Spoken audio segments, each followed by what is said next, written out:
We are back. Welcome back to the real life of Dr. Taylor Martin. Today I'm going to be sharing a little bit behind the scenes in regards to emails, follow ups, and questions typical customers or potential customers might have when they reach out to us. Now, being that in this business I wear many different hats, one of them is responding to customer emails. Now, one thing that I wanted to specifically share with you before we get into this is that a while ago on Instagram, I saw this meme of this guy, right? And all this guy does is post memes. And one of those memes specifically talked about, whenever someone reaches out to you in regards to customer service, you need to get back to them on your own time, right? Basically, done are the days in which we immediately get back to the customer as soon as we can. Now, I thought after reading that, that was probably the dumbest thing that I've ever read, ever. Because when in business, especially starting out, speed kills. Now, speed is going to kill your business when you're going too slow trying to get back to customers, or it's going to bring you up and propel you forward when you get back to them in a timely fashion. Now, for me in particular, we're going to talk about some timestamps today and how I feel, especially getting these customer emails. So, in a sense, whenever we get a customer email, I don't know why I make up this story in my head about it being something negative, right? For some weird reason, I just feel that whenever we get these customer questions, it's like going to be something bad, like, hey, my package didn't arrive on time, or hey, my package was busted. So as we go through this, I'm going to read you the timestamps as well as what the customer said. And so as we go through this, kind of just gauge in your head that I'm also working a full-time job as a pharmacist. I also have a beautiful wife, two girls, and yeah, most times when you reach out to companies, they don't get back to you for like a week. So just bear that in mind as we go through this. All right. First one, drum roll, please. All right. So this one was from November 24th, 2024. Remember, this is for the history books at 9:49 a.m. Okay. 9:49 a.m. I responded, you guessed it, November 24th, 2024 at 10:13 a.m. I'm no mathematician, but that was Jimmy John's fast. Okay, now I'm going to read you what he said, and I'm going to kind of, let you know what was going through my brain when I read this email. Hi there, I just received your pre-workout in the mail, but the seal has a suspicious hole in the middle of it. Is this normal? Question mark, question mark. I'm hesitant to take your product with this compromised seal. It looks like there was a hole in the center and it got patched up. Please let me know what I can do. Thanks. After reading this, I immediately went into panic mode because as a small business, a lot of you forget to remember that Starbucks, McDonald's can mess up your orders and give you E. coli and you're still going to go back. But if a small business messes up, you know, we get 1-star reviews and then our business tanks, right? So maybe that's a story I made up in my head or it's truth. Comment below what you think. And so as I went through this, I was just like, I was just racing through my head and thinking, well, I don't think our manufacturer would do that. What type of hole? So I immediately, got back to him at 10:13 a.m. Mind you, he sent me this email at 9:49 a.m. And I was like, hey, blah, blah, blah. This is Taylor with Thentic. First and foremost, thank you so much for your support for our family owned and operated brand. Thanks so much for reaching out with your question and concern. Are you able to take a picture of what you're talking about? If it's what I think you're talking about with the hole being directly in the middle of the white seal, this is normal for the lot of strawberry kiwi pre-workouts. Our manufacturer used this seal given the current ingredient profile. I look forward to hearing from you. Now, for me, I could not have expressed my scaredness, if that's a word or whatever. I just wanted to be as calm and cool as collected as I go through this, because the second you start trying to put blame on the customer, they're going to feel that, and then that's going to have them react in a certain way.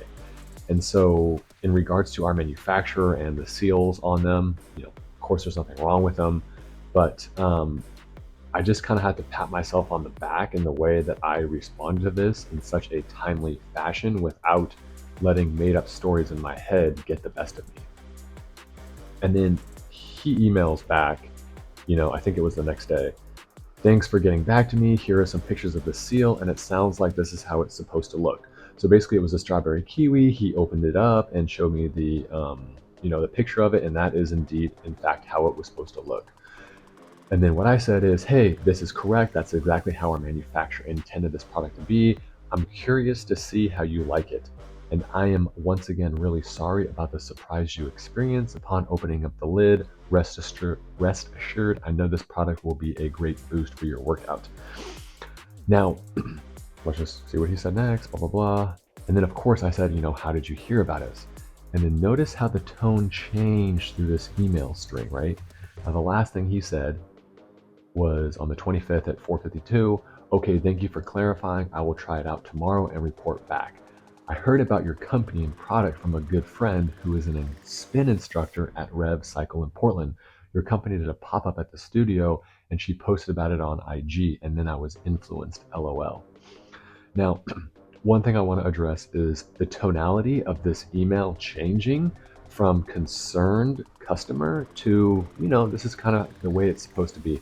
And I feel like a lot of that comes down to just getting back to the customer as fast as humanly possible as you can to give them that, I guess in a sense, it's a peace of mind, right? Because when I buy a product and let's say I interpret something being wrong with it, and then I reach out to the manufacturer and I don't hear back for 2-3 weeks, there's a story that I'm making up in my head about this brand and this product, about this being a defect. So as long as you can time collapse that time for them to think about something and then, be transparent about what it really is, I feel like that's going to make for a better relationship going forward. And the other thing I want to talk about is it is such a small world. This customer bought on bodybuilding.com, not our normal website, from a story that somebody posted on Instagram that we reshared. And so it just goes to show that it is such a small world. And even though that we are based here in Portland, Oregon, this person still bought on bodybuilding.com, meaning that they saw that story and they typed in authentic, and then we popped up on bodybuilding.com. Super blessed for this experience. And yeah, let's get into some more of these. This next email is one that I read and I literally flipped over backwards, and here is why. Just listen to this, okay?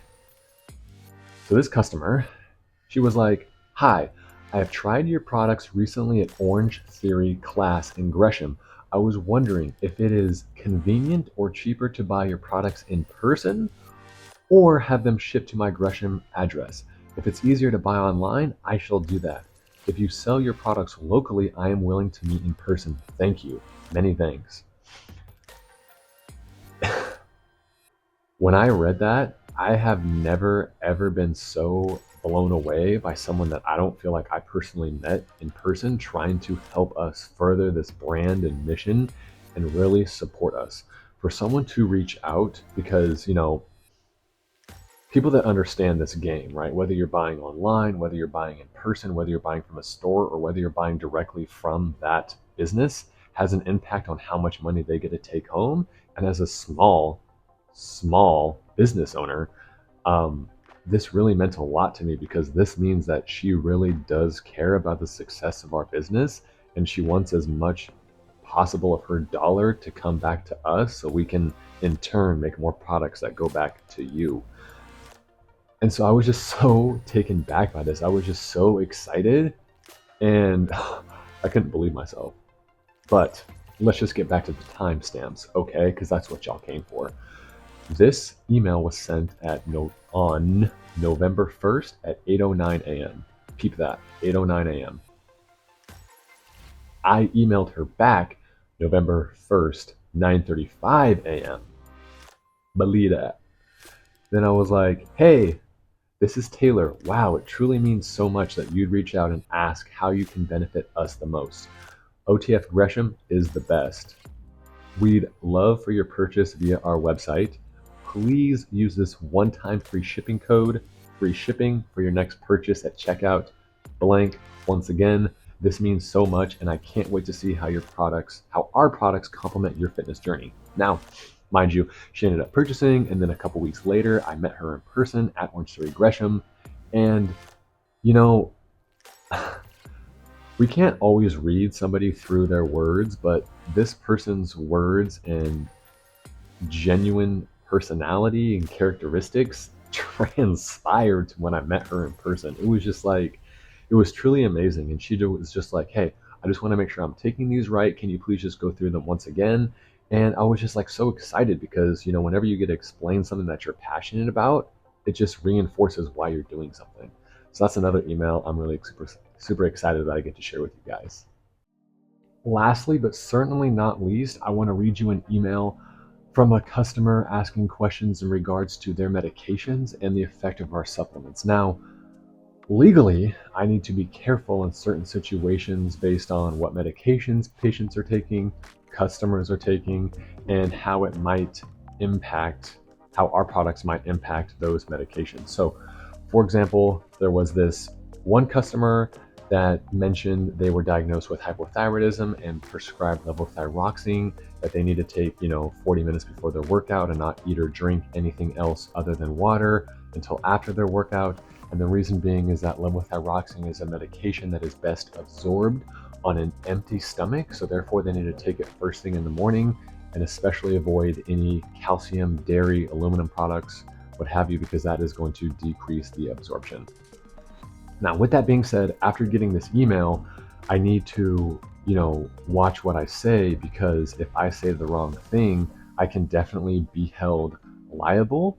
And I definitely don't want anything in regards to patients' medications or consumers' medications, falling back on me because I didn't say the right thing. So, in a sense, I always have to do my due diligence, making sure that I cross reference all of our ingredients in our pre workout, what have you, with, the prescription medications that they are taking. Now, in a sense, of course, on our label, we always want to say, before using this product, always consult with a licensed and qualified healthcare professional. But at the end of the day, we all know that that licensed healthcare professional is going to be calling the pharmacist saying, hey, yo, do any of these medications interact? And basically, what I did was I ran all the ingredients in the pre workout, the caffeinated one versus levothyroxine. I personally didn't find any drug interactions, ingredient drug interactions. And basically, I advised, this customer to use their best judgment, and basically saying that, if they take their levothyroxine early in the morning and wait at least about 45 minutes later, there shouldn't be any interaction of taking the pre workout.